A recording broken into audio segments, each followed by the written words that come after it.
It's really embarrassing to admit this, but I used to think that I was invincible and that depression would never get to me.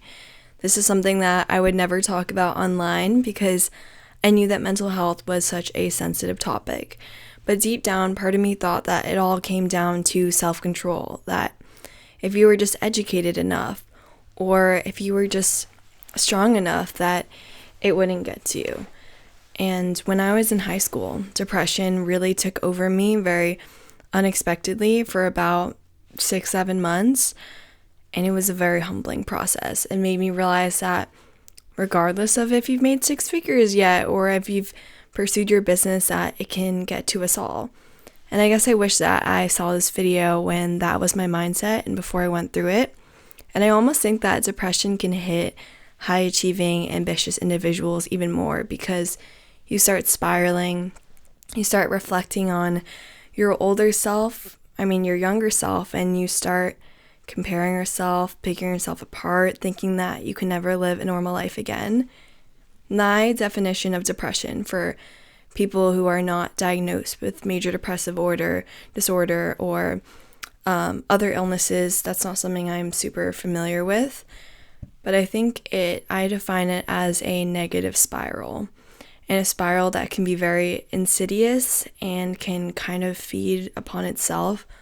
It's a dwelling on the past in a maladaptive way.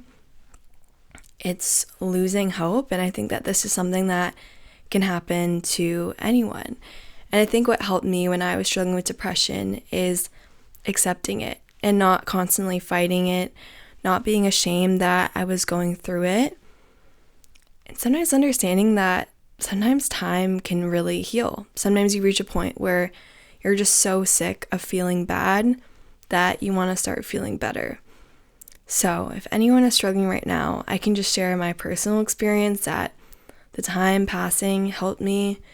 External events in my life helped me. It helped me to get into USC and see that there's a new chapter ahead for me in college.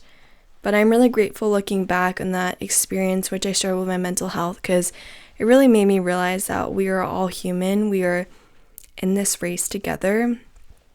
And I wish I just knew that no one is truly invincible or safe. And this video is specifically for someone who is very self-help coded. I'm definitely that way. I'm always trying to improve, but this is a reminder to check in with your friends and to also learn more about yourself in ways which your thinking and spiraling could lead to maladaptive behaviors or really getting stuck in your head. And that is just something that I wish I studied more in the past.